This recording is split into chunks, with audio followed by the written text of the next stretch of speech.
우리 강아지는 입양 직후에는 그렇게 심한 분리불안 증상을 보이지는 않았어요.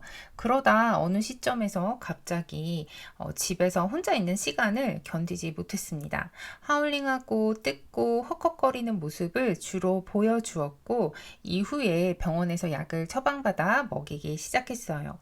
처음에는 약이 잘 듣는 것처럼 보였지만 가족이 집에 한 명이 있고 또 다른 가족이 보호자님이 나가면 집에 아무도 없는 줄 알고 불안 증상을 보여주었습니다.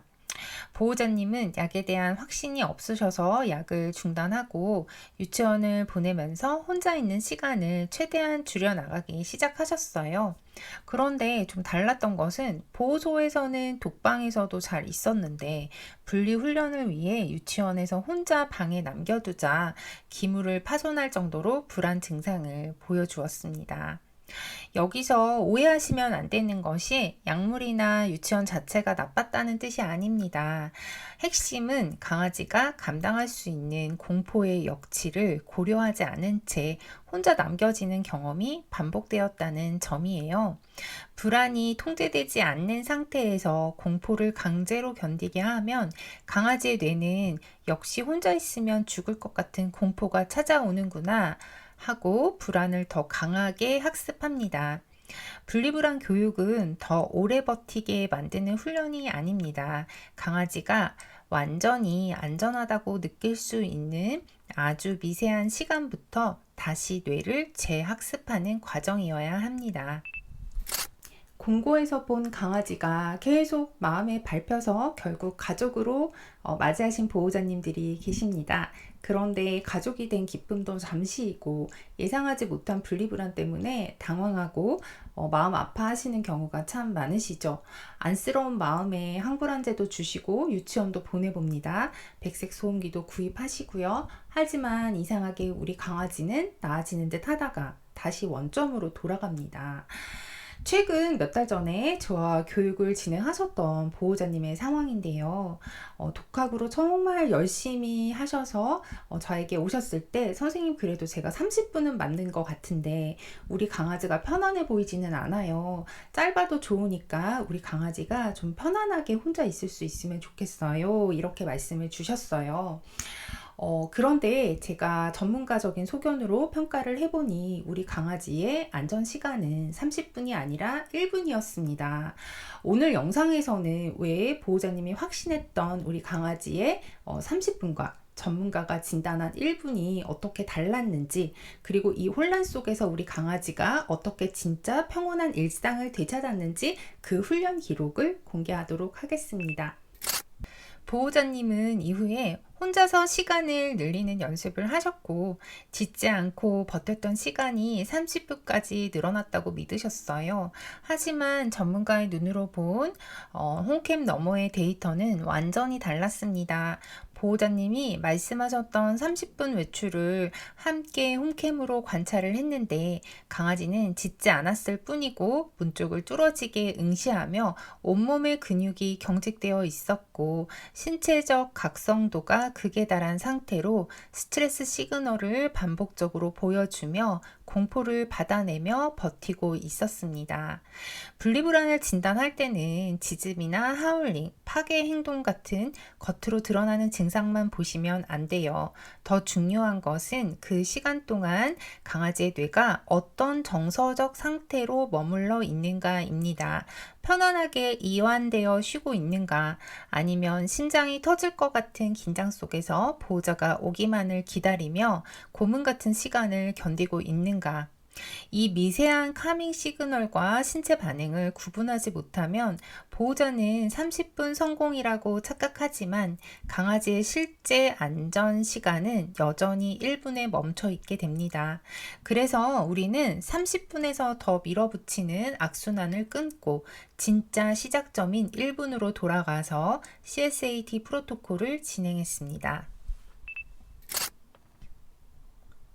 그러면 1분부터 과학적으로 시작했으니 매일 매끄럽게 늘어났을까요? 아닙니다. 대부분의 보호자님들이 분리불안 강아지의 외출 시간을 늘리는 것을 오늘은 1분, 내일은 2분, 모레는 10분 이렇게 생각을 하세요. 하지만 분리불안 강아지의 외출 시간을 늘리는 것은, 즉 둔감화의 과정은 이렇게 이루어지지 않습니다. 이번 케이스가 우리에게 주는 교훈은 바로 여기에 있습니다. 유튜브나 미디어에서는 5분 만에 마법처럼 고쳐지는 자극적인 영상들이 넘쳐나지만, 현실의 분리불안 치료는 결코 우상향 곡선으로 예쁘게 늘어나지 않습니다. 특히 우리 강아지처럼 입양 초기에 거듭된 실패와 누군가에게 버려졌던 트라우마로 뇌에 공포 각인이 깊게 새겨진 강아지들은 정서적 회복 속도가 현저히 느릴 수밖에 없습니다. 이때 이제 많은 보호자님들이 조급함에 가장 큰 실수를 하시죠. 어제 2분 했으니까 오늘은 3분. 아, 왜 이렇게 안 늘지? 좀 더 늘려볼까?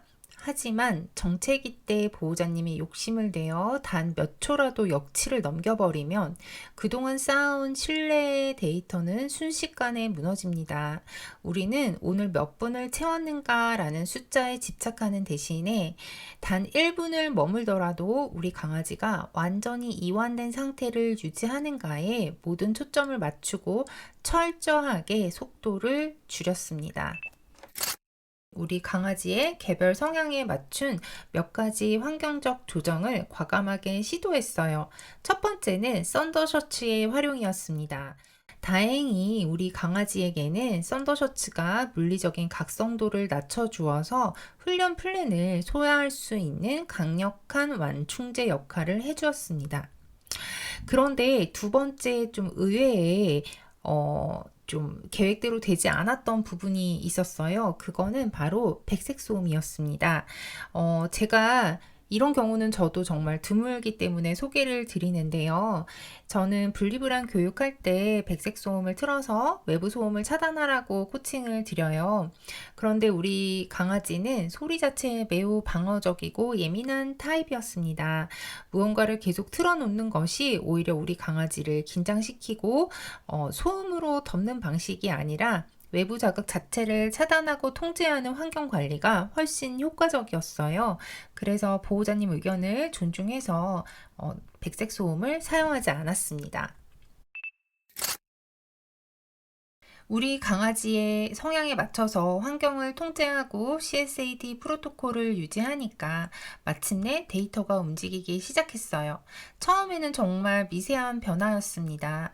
보호자님이 외출 준비를 할 때 반응하던 우리 강아지 눈빛이 달라지고, 문이 닫히고 난 다음에도 경직되는 거 없이 몸에 힘이 완전히 빠지고 엎드리는 진짜 이완 상태가 관찰되었습니다. 일반적인 시선으로는 오늘도 겨우 2분밖에 못 갔네 이렇게 실망하실지 몰라요. 하지만 전문가의 데이터 분석은 다릅니다.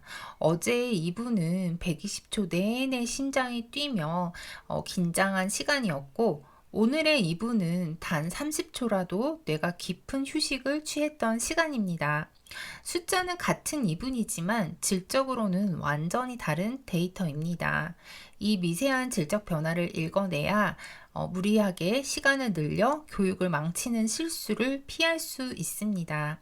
뇌가 안전함을 확신하기 시작하자 그동안 묶여있던 시간은 무서운 속도로 늘어나기 시작했습니다.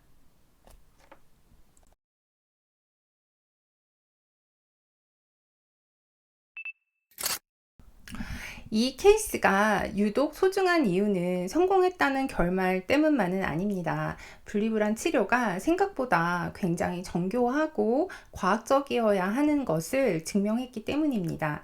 약을 먹여도, 유치원을 보내도, 산책을 길게 해도 실패했다고 해서 약물이 틀렸거나 유치원이 나쁘거나 보호자님 정성이 부족했던 것이 아닙니다. 우리 강아지가 감당할 수 있는 진짜 안전 시간을 정확히 알지 못한 채 좋다는 방법들만 무분별하게 얹었기 때문입니다. 분리불안 교육은 억압하여 버티게 만드는 그런 극기 훈련이 아닙니다. 내 강아지의 진짜 시작점이 어디인지 냉정하게 평가하고 어떤 자극이 도움이 되고 방해가 되는지 찾아가는 그런 철저한 개별 맞춤 실험입니다. 넘쳐나는 5분만의 기적이라는 광고에 속아서 우리 강아지의 상처를 더 키우지 말아주셨으면 해요. 우리 강아지의 정확한 분리불안 상태를 진단하고 그날 감당한 범위 안에서 안전한 일상을 설계하고 싶으시다면 카카오톡 채널 금동스쿨로 문의를 남겨주세요. 우리 강아지가 진짜 심리적 안정을 찾을 수 있는 과학적인 길을 함께 찾겠습니다. 오늘 영상 끝까지 시청해 주셔서 감사합니다.